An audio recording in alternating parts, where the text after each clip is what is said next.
Господин Заев, колку сметате дека во кампањата која што ќе предстои за предвремените парламентарни избори, политичките актуелни теми и прашања од типот на Преспански договор, договор со Бугарија кој ги спомнавте дека се во насока на подобро функционирање на економијата, ќе ги надвладеат економските проблеми на граѓаните и на компаниите, дали мислите дека таквите прашања ќе се наметнат како фокус на интерес на партиите и на власта и на опозицијата за сметка на оние економски проблеми? Знаеме дека од вчера од вашата пресконференција повторно Преспанскиот договор и неговото и враќањето назад евентуално е повторно во фокусот на јавноста. И за господја Тастовска, дали навистина очекува политичките партии да се фокусираат на економски прашања во кампањата која што предстои, да ги слушаат вашите барања, или мислите дека повторно политичките теми ќе бидат оние кои што власта и опозицијата ќе се обидат да придобијат поени кај граѓаните? И за господинот Заев само уште едно прашање надвор од темата, како ви оди во насока на обезбедување на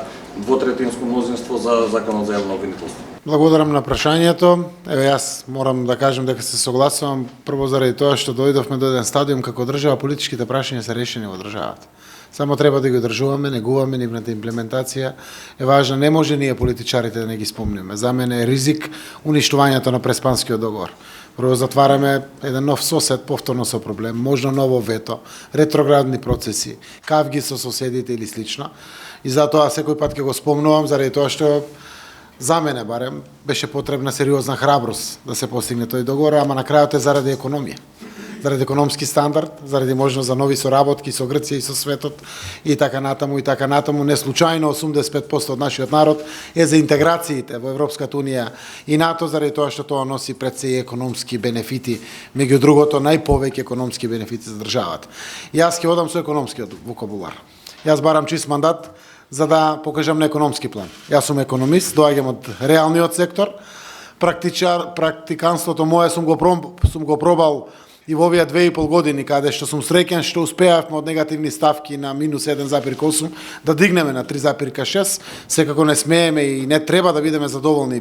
Мегданот е одличен што стои пред нас, заради тоа што и географски сме на таква позиција, имаме квалитетни компании, имаме инвентивни бизнисмени, навистина сме пример за многу нешта во светот и сето тоа како потенцијал мораме да го искористиме, секако во чекор со современите технологии, дигиталните предизвици кои што се појавуваат пред нас и сето тоа што представува предизвик на новото време, така да го кажам.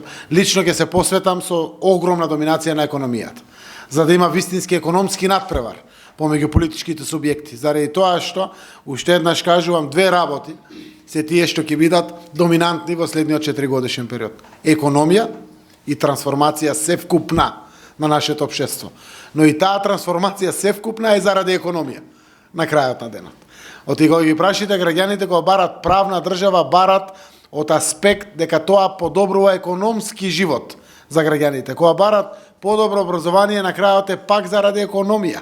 Дали се младите за полесно да раѓаат работна места или бизнисмените и фирмите да најдат квалификувана работна сила, на крајот е сето тоа пак економија.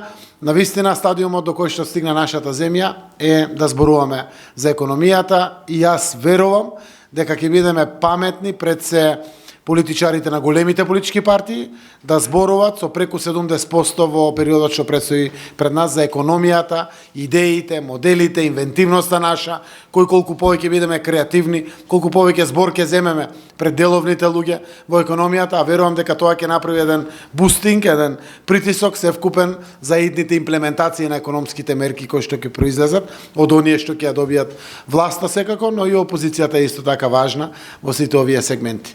Во вториот дел од прашањето, прво очекуваме утре писмен предлог, утре од ВМРО-ДПМН, може и денеска ќе стигне, не сум сигурен точно, за да може да се помине после на работни групи, ред е големите политички партии да најдат решение за вакво сериозно прашање, посебно кога се веќе завршена работа, односно предметите се обезбедени, во судот тие таму се имплементираат, треба да направиме структурен, суштински, европски закон за јавно обвинителство. И тоа гајлето на сите. Јас разговарам и со други пратеници нормално, имам надеж, добро се движат работите, треба сериозно низ материјата да се помине, незиното до унапредување во форма на квалитетен материјал за на крајот да веруваме дека може да се обезбеди двотретинско мнозинство. Немаме многу време, верувам дека треба да потрошиме соодветно квалитетно време, заради тоа што тоа е еден од законите кои што остана од делот на реформите, а посебно од областа на правосудството и наша врска е да го донесеме, прво заради граѓаните, заради реформите,